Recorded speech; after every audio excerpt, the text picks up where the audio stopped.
ഇന്ദ്രപ്രസ്ഥം കുടുംബത്തിലുള്ളതെല്ലാം ഈ മേനോന് സ്വന്തമാവും. അതിന് നിന്നെ തന്നെ ഞാൻ ഉപയോഗിക്കും.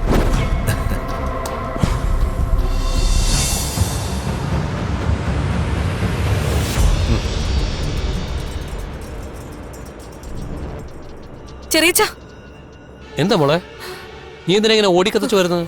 ചെറിയച്ച, ഒരു കാര്യമുണ്ട്. നമ്മുടെ കുടുംബക്ഷേത്രത്തിലെ വിഗ്രഹം മോഷണം പോയെന്ന്.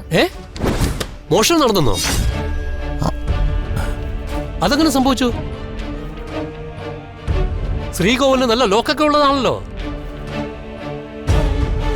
അതെന്തോ കള്ളത്താക്കോലോ മറ്റോ ഇട്ട് തുറന്നു പറഞ്ഞേ. കള്ളത്താക്കോലിട്ടെന്ന്? ആര് കള്ളത്താക്കോലിട്ടെന്ന്? എന്തോ സംഭവം? നമ്മുടെ കുടുംബക്ഷേത്രത്തിലെ വിഗ്രഹം മോഷണം പോയെന്ന്. വിഗ്രഹം മോഷണം പോയെന്നോ? അയ്യോ, അവിടെ CCTV ക്യാമറ ഒന്നും ഇല്ലായിരുന്നോ? നേരത്തെ ഇല്ലായിരുന്നു കിരൺ.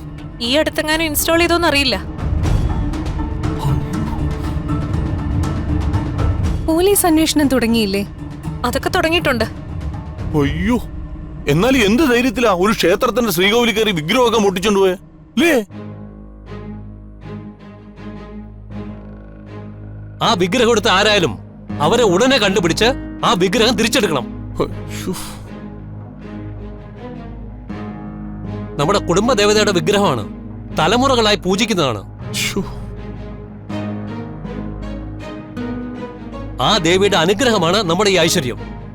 അത് നഷ്ടപ്പെടാൻ പാടില്ല. പൂർണിമ ചേച്ചിക്ക് എല്ലാവരെയും അറിയാവുന്നതല്ലേ? അന്വേഷണം ശക്തമാക്കാൻ ഒന്ന് പ്രഷർ ചെയ്യുന്നത് നല്ലതല്ലേ? അത് ശരിയാ പൂർണിമേ, നമ്മളെ കൊണ്ടാവുന്ന പോലെല്ലാം നമ്മൾ ചെയ്യണം. പിന്നെ പറ്റാവുന്നവരെ എല്ലാം വിളിച്ച് കാര്യം പറയും. ശരി ചെറിയച്ച, അങ്ങനെ തന്നെ ചെയ്യാം. എന്തൊക്കെയായത്?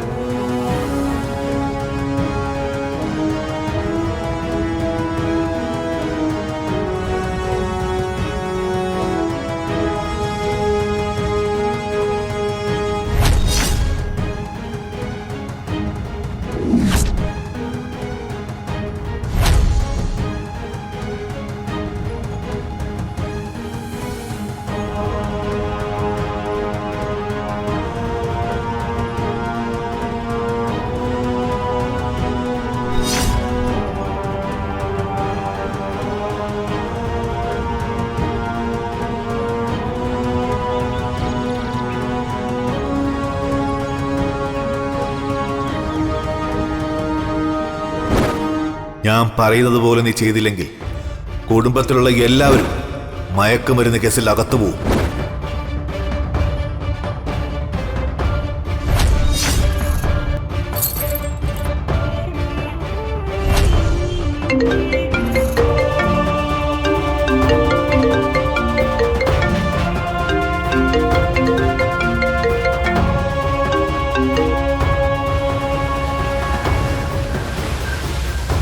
Thanks for everything Prithvi.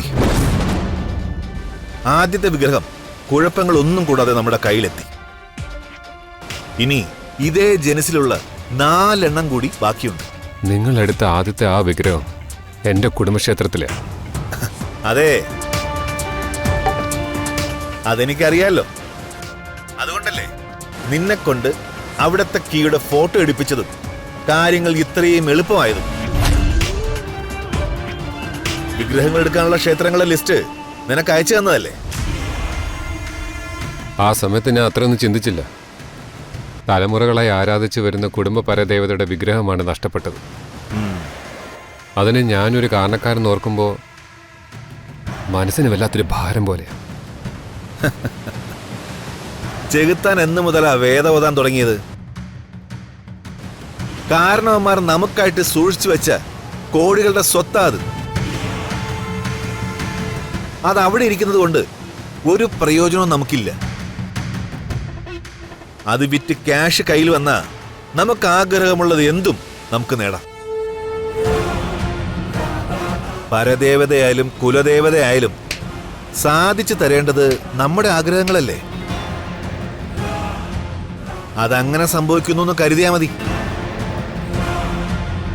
ഇപ്പൊ നിന്റെ സംശയങ്ങളൊക്കെ മാറി മനസ്സിനൊരു സുഖം തോന്നുന്നില്ലേ? എനിക്കൊരു സുഖവും തോന്നുന്നില്ല. വിഗ്രഹം നഷ്ടപ്പെട്ട കാര്യം അറിഞ്ഞപ്പോൾ തൊട്ട് മനസ്സിലൊരു പേടി കയറി തുടങ്ങിയിട്ടുണ്ട്. എല്ലാം അവസാനിക്കാൻ പോവാണെന്നുള്ളൊരു തോന്നല് പോലെ. ഞാൻ എന്തൊക്കെയാ ചെയ്തെന്ന് ഇവിടെ ഉള്ളവരെ അറിഞ്ഞാ പിന്നെ എനിക്ക് നിലനിൽപ്പില്ല. ആവശ്യമില്ലാത്ത കാര്യങ്ങൾ ആലോചിച്ച് നിന്റെ മനസ്സിനെ കുഴപ്പിക്കാതെ കിട്ടാൻ പോകുന്ന സൗഭാഗ്യങ്ങൾ ഓർത്ത് സന്തോഷിക്കേ. വിഗ്രഹം എടുത്തവന്മാർ നിന്നെ തേടി വരും. അത് ഒളിപ്പിക്കാനുള്ള ഏർപ്പാടുകൾ ചെയ്തു കൊടുക്കണം. അതൊന്നും എനിക്ക് പറ്റില്ല. ഇതൊന്നും അംഗീകരിക്കാൻ എന്നെ കൊണ്ട് പറ്റില്ല. പറ്റിയില്ലെങ്കിൽ നീ അകത്തു പോവും.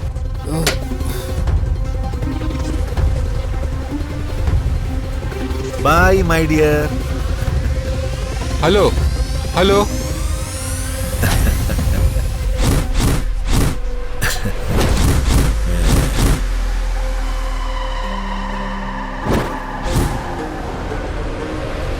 ഇന്ദ്രപ്രസ്ഥം കുടുംബത്തിലുള്ളതെല്ലാം ഈ മേനോന് സ്വന്തമാവും.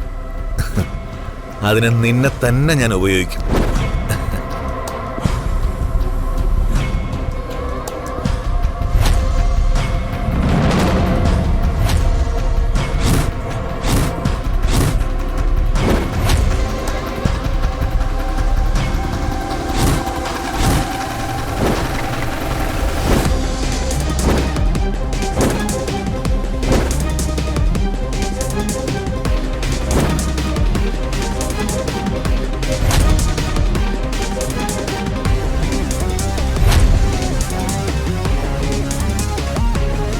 ഞാനേ കല്യാണപ്പയ്യന്റെ അങ്കിള, ഒരേ ഒരു അമ്മാവൻ, ചന്ദ്രസേനൻ. ഈ ചന്ദ്രസേനൻ ഒരാളോട് അടുപ്പം കാണിക്കുന്നത് സ്നേഹിക്കാനാണോ കൊല്ലാനാണോ എന്ന് ആർക്കും മനസ്സിലാവില്ല.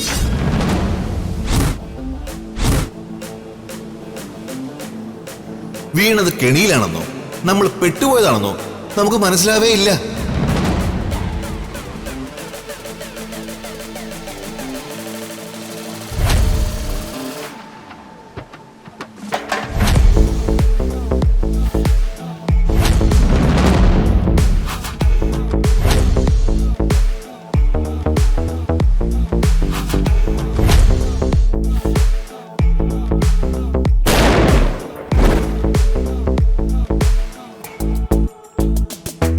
കുടുംബക്ഷേത്രത്തിലെ വിഗ്രഹമോഷണത്തിന് പിന്നിൽ മേനോന്റെ ആൾക്കാർ തന്നെയാണെന്ന് ഉറപ്പാ. ജോർജ് സാർ പറഞ്ഞത് ശരിയായി. വിദേശത്ത് പഴയ വിഗ്രഹങ്ങൾക്ക് വൻ ഡിമാൻഡാ. അല്ല, കുടുംബക്ഷേത്രത്തിലെ വിഗ്രഹത്തിന് 500 വർഷത്തിനടുത്ത് പഴക്കമുണ്ടെന്നല്ലേ പൂർണ്ണ ചേച്ചി പറഞ്ഞത്? അതെ. അവന്മാരെ ഒന്നിനെയും വെറുതെ വിടരുത് ജേഡി. നമുക്ക് അവരെ ഉടനെ പിടിക്കണം. നമ്മുടെ കസ്റ്റഡിയിലുള്ള ആ ഡ്രൈവറെ കരുവാക്കി നമുക്ക് വലയെറിയാം. എന്തായാലും ഒരു ക്ലൂ കിട്ടാതിരിക്കില്ല.